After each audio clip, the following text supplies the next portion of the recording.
Hello बच्चों, आप लोग कैसे हैं। आज हम देखने वाले हैं प्रॉपर्टीज ऑफ ट्रांजिशन एलिमेंट्स, यानी कि संक्रमण तत्व के गुण। समझ आ रहा है। चलो, संक्रमण तत्व कहाँ आते हैं? डी ब्लॉक के अंतर्गत संक्रमण तत्व बताए थे कौन कौन होते हैं। कौन कौन होते हैं? D1 से लेके D9 तक। ठीक है, चलो अब ये भी बताए थे क्यों होते हैं। संक्रमण तत्व बोले तो और इलेक्ट्रॉन भरे जा सकते हैं, यानी कि उसमें क्या होगा, जितने भी डी कक्ष हैं संक्रमण तत्व यदि होंगे तो उसके डी ऑर्बिटल में क्या होंगे, अपूर्ण रूप से इलेक्ट्रॉन भरे होंगे। नहीं देखे तो पिछले वाले वीडियो जाके देख लीजिएगा, समझ आ जाएगा। ठीक है, चलो स्टार्ट करते हैं। आज क्या देखते हैं? संक्रमण तत्व के गुण। जो पहला गुण होता है कैसा होता है, तो वो सभी जितने भी संक्रमण तत्व कैसे होते हैं, ठोस होते हैं। क्या होते हैं? ठोस होते हैं। दूसरा बोल रहा है जितने भी होते हैं क्या होते हैं, धातु होते हैं।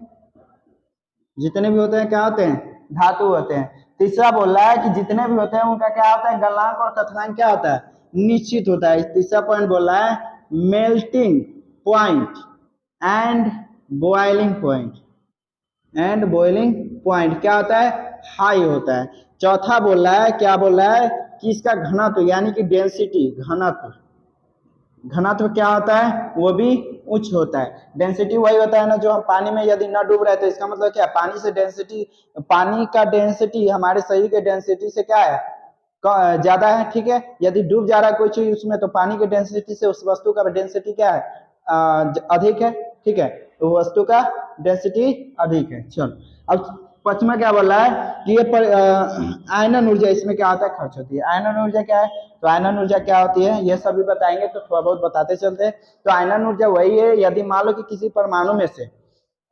किसी परमाणु के बाह्य कोश से इलेक्ट्रॉन निकाल रहे हैं और उसमें जो ऊर्जा खर्च, स्वाभाविक बात है कि ऊर्जा खर्च होता ही होता है। कोई भी काम करते हैं तो ऊर्जा खर्च होता ही है। तो इसमें बोल रहा है कि आयनन ऊर्जा बोल रहा है, तो जब परमाणु के अंदर से इलेक्ट्रॉन निकाला जाता है तो उसमें लगी ऊर्जा को आयनन ऊर्जा कहते हैं। ठीक है, चलो आयनन ऊर्जा कहते हैं, आयनन ऊर्जा क्या होगी, आयनन ऊर्जा। हो गया। चलो अब बोला है कि छठा क्या बोला है, परिवर्ती ऑक्सीकरण अवस्था प्रदर्शित करता है। जी लीजिए, परिवर्ती ऑक्सीकरण अवस्था प्रदर्शित करता है। गुण बता रहे हैं जी, देखिए अभी सही से इसके बारे में भी सही से विस्तार बताएंगे। परिवर्ती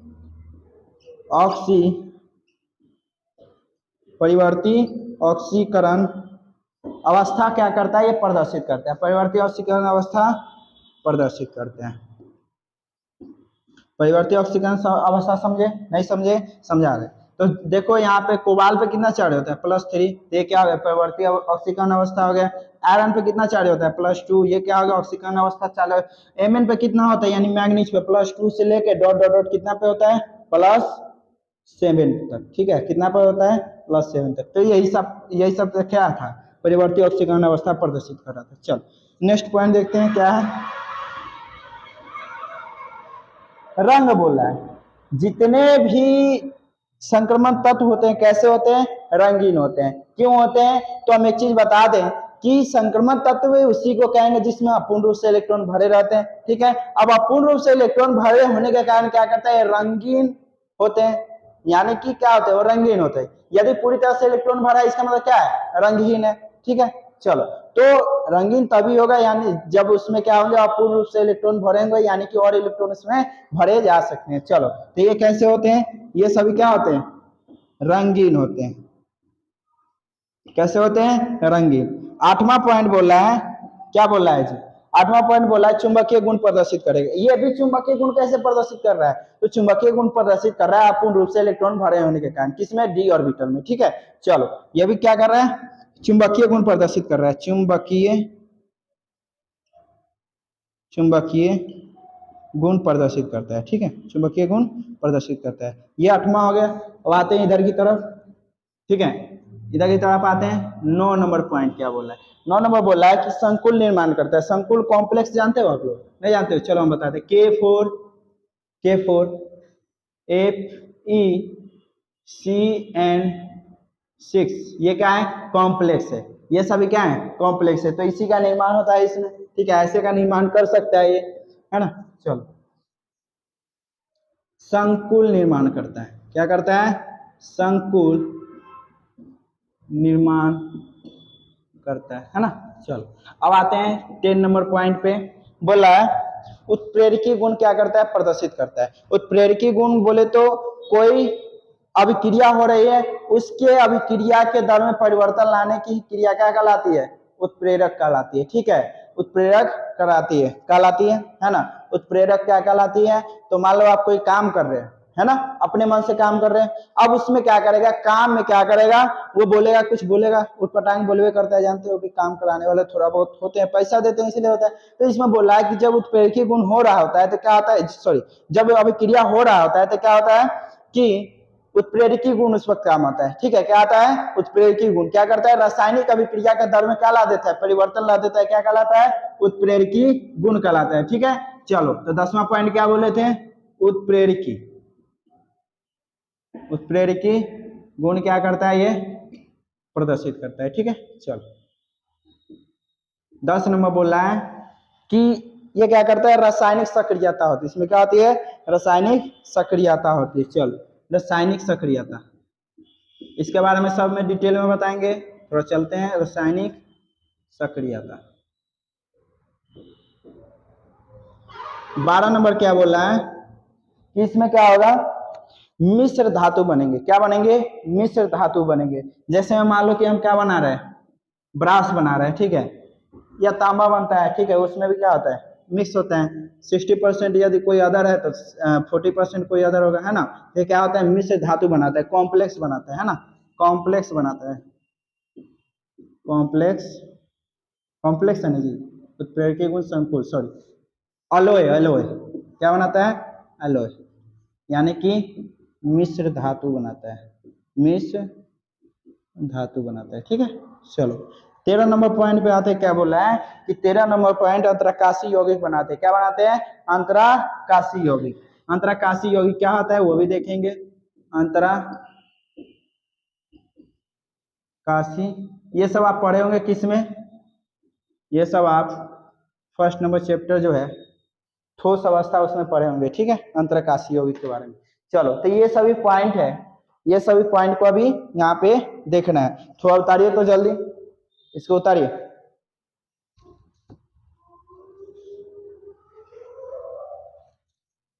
हो गया? चलो अब इसके बारे में थोड़ा हम देख लेते हैं डिटेल में, है ना। इसको मिटा दें। चलो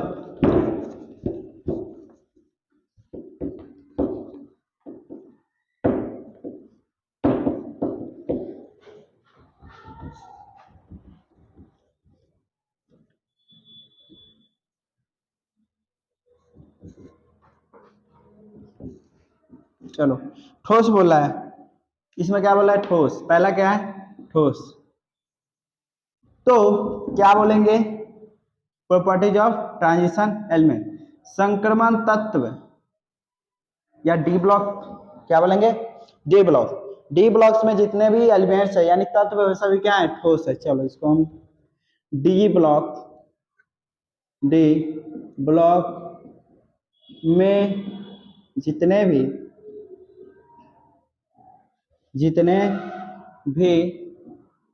तत्व होते हैं, जितने भी तत्व हैं होते हैं वो सभी कैसे होते हैं? ठोस होते हैं। ठोस, वो सभी ठोस होते हैं, कॉमा कॉमा कॉमा केवल केवल केवल पारा को छोड़, किसको? पारा को छोड़कर बाकी सब कैसे होते हैं? ठोस अवस्था में पारा को छोड़कर कैसे होते हैं? क्योंकि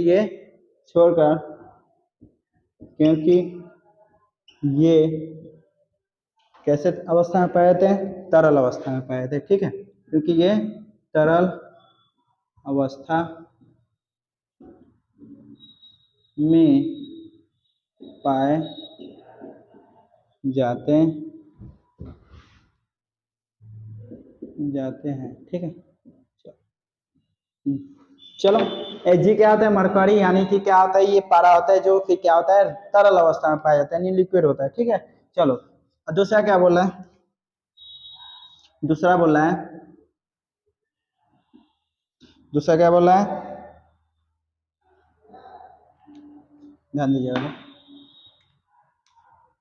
दूसरा दूसरा क्या है, तो दूसरा बोला है कि सभी क्या होते हैं, धातु होते हैं। कैसे होते हैं, धातु होते हैं, ठीक है। दूसरा क्या बोला है, धातु होता है। धातु क्या कहलाता है, धातु वही कहलाता है जो विद्युत का सुचालक होता है, जिसको थूर थूर के क्या किया जाए, लंबा किया जा सकता है, जिसमें आघात वर्धनीय होता है, जिसमें तन्यता यानी उसी को लंबाया जा सके, ठीक है। जो विद्युत का सुचालक होता है, कुचालक नहीं, कुचालक मतलब होता है रोकने वाला, ठीक है। सुचालक बोले तो प्रवाह होता है उसमें से, ठीक है, यानी मुक्त इलेक्ट्रॉन पाया जाता है, उसे क्या बोलेंगे, धातु बोलेंगे। धातु किससे बोलेंगे, तो जिसमें से इलेक्ट्रॉन प्रवाह होता है, जिसमें धातु चमक पाई जाती है, जिसमें आघात वर्धनीय होता है, जिसमें तन्यता होती है, उसे क्या बोलेंगे, धातु बोलेंगे। जिसमें से इलेक्ट्रॉन प्रवाह हो जाए उसे क्या बोलेंगे, धातु। चलो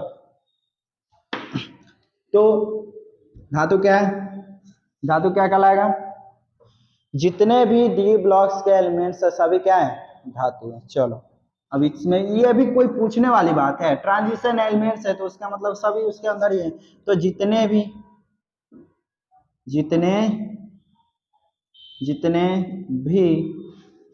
डी ब्लॉक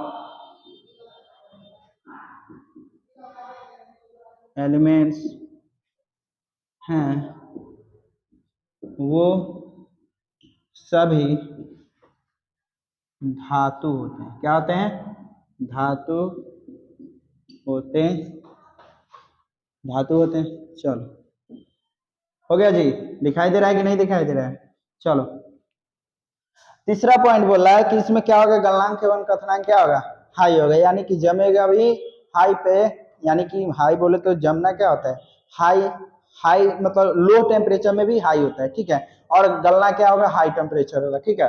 तो इसमें जितने भी आते हैं क्या होते हैं, सभी हाई होते हैं, क्योंकि ये क्या होते हैं, ठोस होते हैं, सभी क्या होते हैं, ठोस होते हैं। चलो तो तीसरा क्या बोल रहा है, तीसरा जो पॉइंट है मेल्टिंग पॉइंट, मेल्टिंग पॉइंट यानी कि गलनांक, melting point and boiling point, यानी कि कथनांक क्या होते हैं, सभी के हाई होते हैं। कैसे होते हैं, डी ब्लॉक में, डी ब्लॉक में जितने भी एलिमेंट्स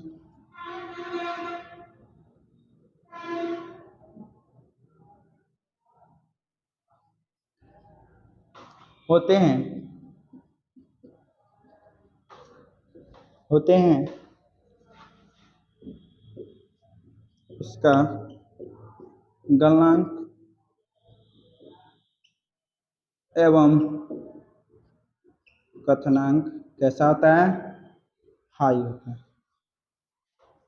क्या होता है, उच्च होता है, ठीक है। हो गया।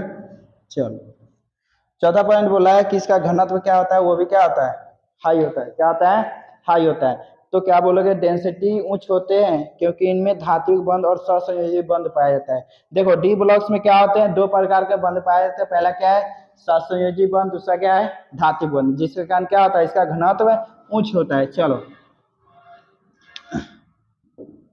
चौथा क्या बोला है, चलो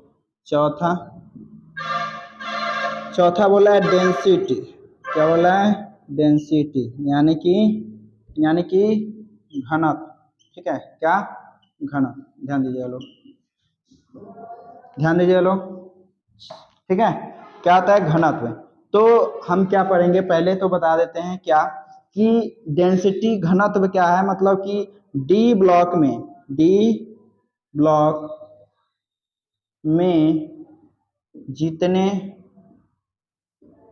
जितने भी एलिमेंट्स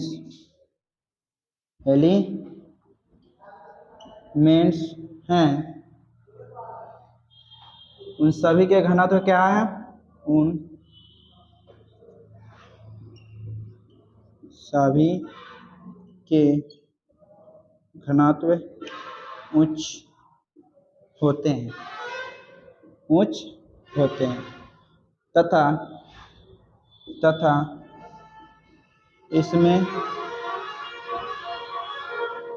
इसमें दो प्रकार की, कितने प्रकार की, दो प्रकार की, दो प्रकार का लिख लीजिएगा, दो प्रकार का बंध पाया जाता है। ठीक है, कितने प्रकार का बंध पाया जाता है, दो प्रकार का। पहला है सहसंयोजी बंध, सहसंयोजी बंध। दूसरा क्या है, धात्विक बंध। क्या है, धात्विक बंध। ठीक है, दूसरा क्या है, धात्विक बंध। चलो इसको थोड़ा जल्दी से नोट करोगे आप लोग, 4 पॉइंट हो गए, जल्दी से नोट करोगे आप लोग, है ना। मिटाएं इसको, पॉज करके लिख लीजिए लोग।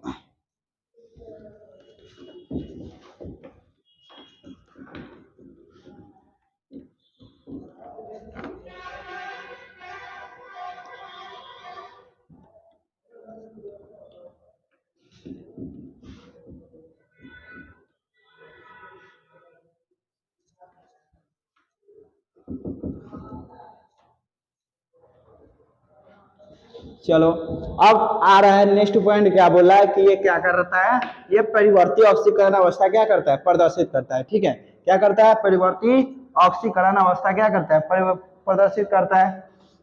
चलो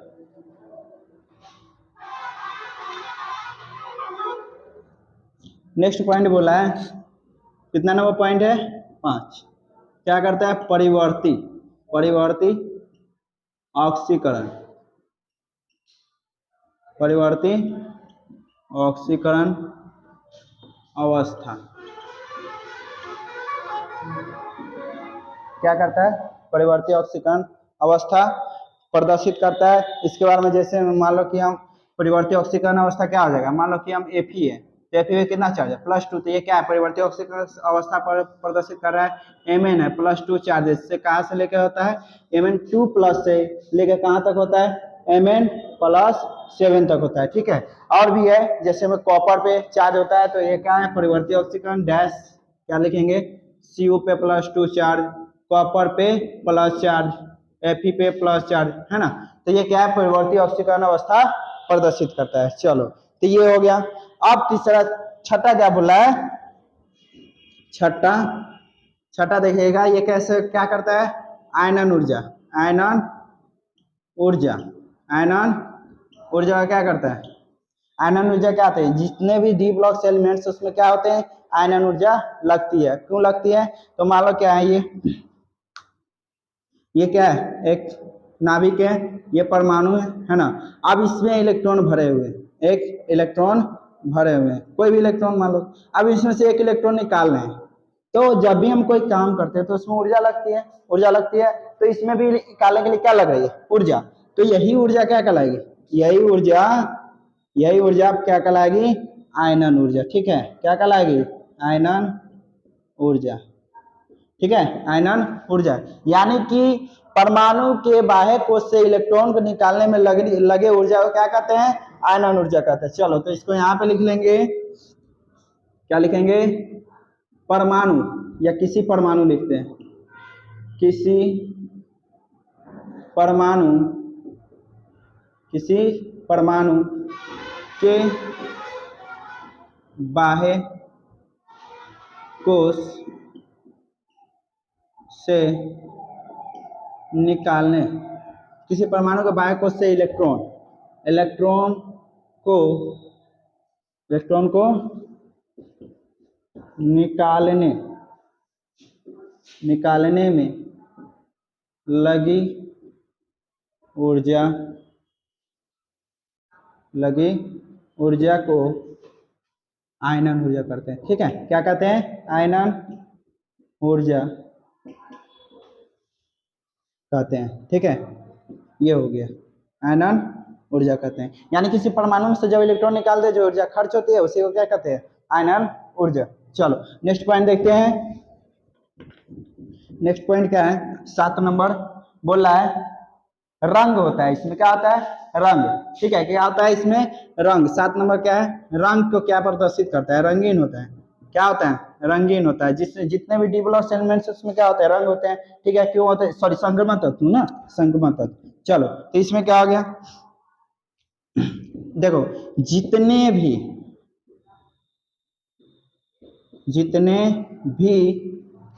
संक्रमण तत्व हैं वे सभी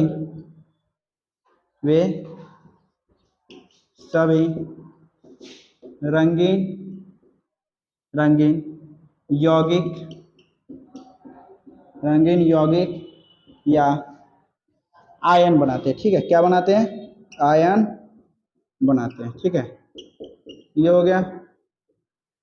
यानी आयन क्यों बनाते हैं, तो जितना अयुग्मित इलेक्ट्रॉनों की संख्या होगी वही क्या करेगा, जब तक अयुग्मित इलेक्ट्रॉनों की संख्या नहीं होगी तब तक वो रंगीन रूप प्रदर्शित नहीं करेगा।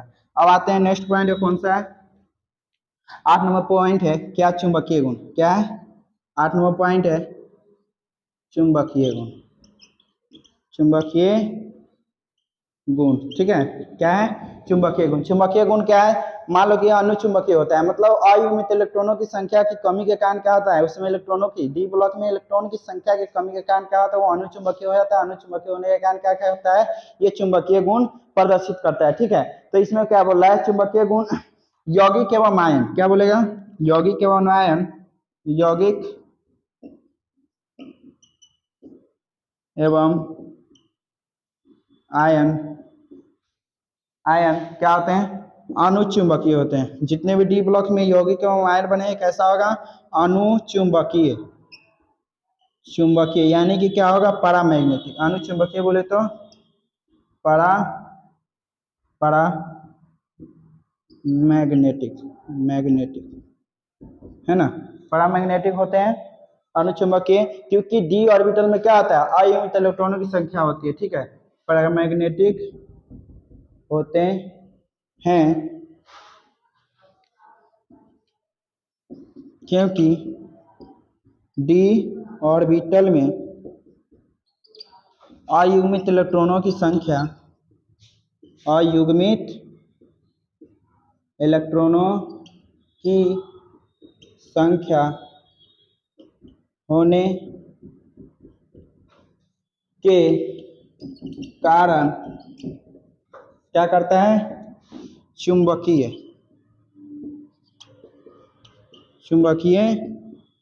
गुण प्रदर्शित करता है, ठीक है, क्या करता है, चुंबकीय गुण प्रदर्शित करता है। हो गया, चलो ये हो गया 8 नंबर पॉइंट। इसको थोड़ा उतारिएगा लोग, इसको उतारिए,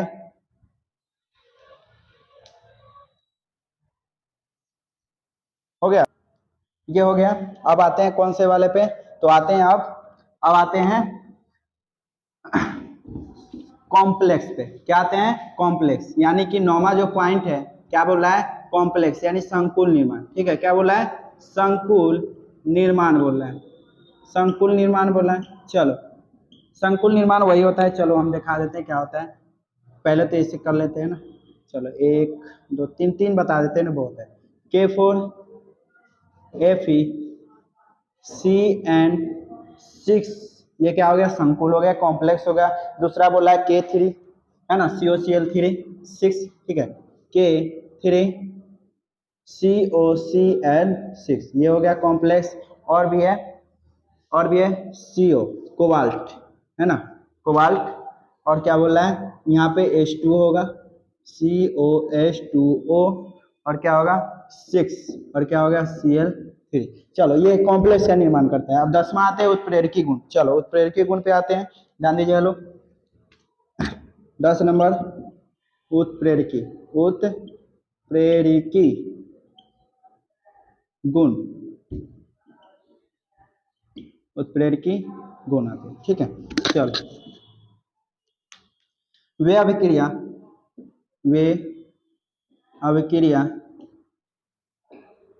अभिक्रिया जो रासायनिक अभिक्रिया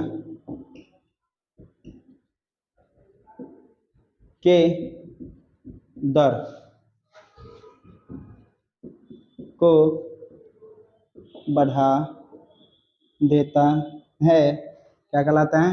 इसमें कौन कौन से होते हैं? ब्रैकेट में लिख लेंगे, यौगिक आयन, और या उत्प्रेरक बोल सकते हैं ना। उत्प्रेरक का काम कौन करता है? यौगिक आयन या उत्प्रेरक बोल सकते हैं।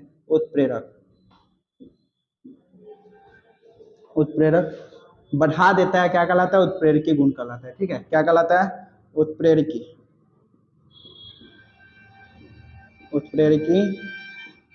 गुण कहलाता है। ठीक है, ये हो गया। अब बोल रहा है क्या? रासायनिक सक्रियता। चलो रासायनिक सक्रियता के बारे में बोलते हैं। 10 नंबर हो गया। अब आते हैं 11 नंबर पे, रासायनिक सक्रियता। क्या हो गया? रासायनिक सक्रियता।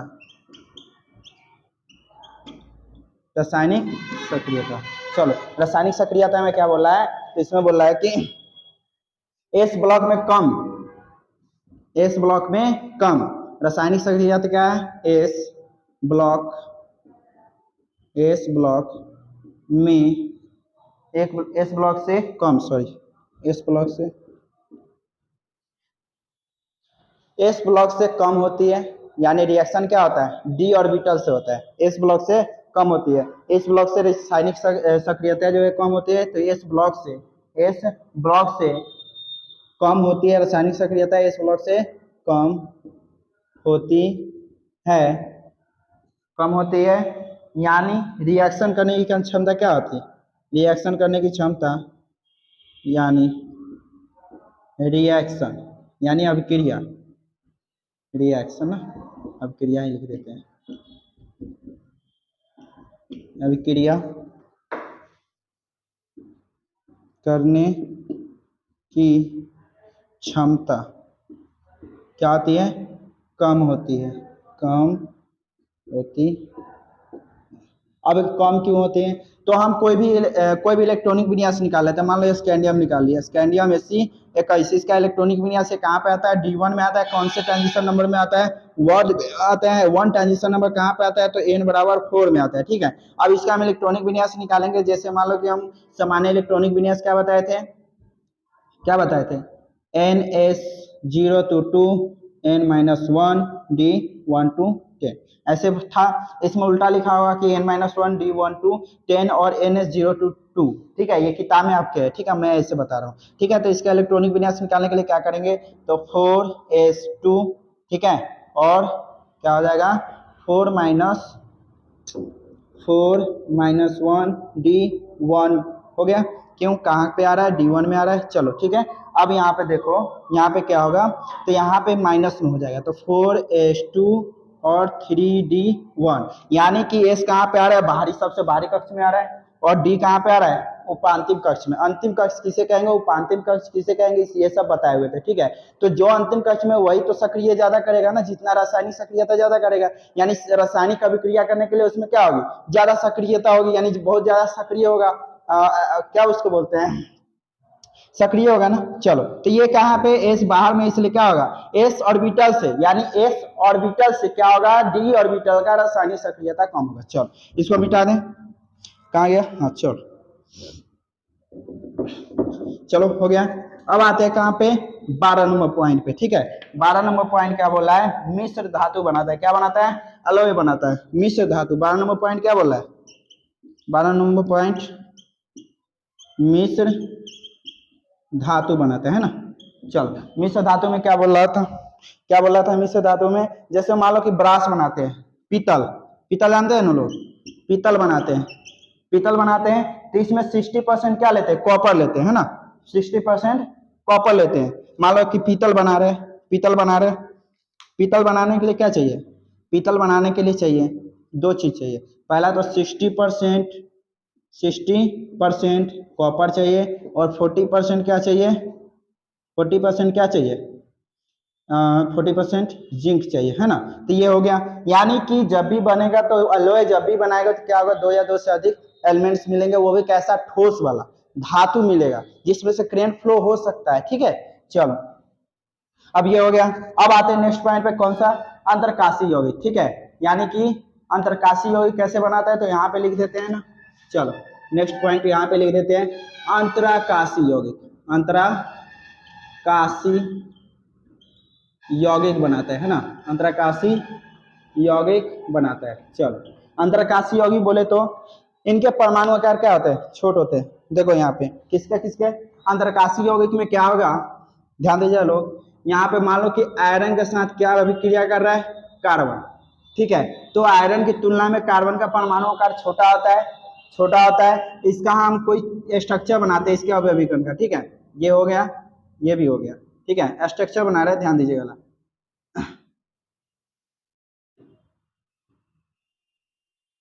स्ट्रक्चर बना रहे हैं, ध्यान दीजिएगा। ये इसके अभिकरण यहाँ पर बैठे हुए हैं ना, ये अभिकरण है, ध्यान दीजिएगा।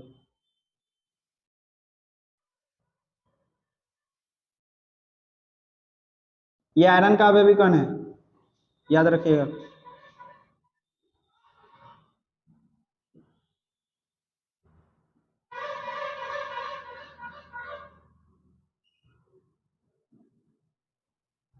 ठीक है, ये आयरन का अभिकरण है।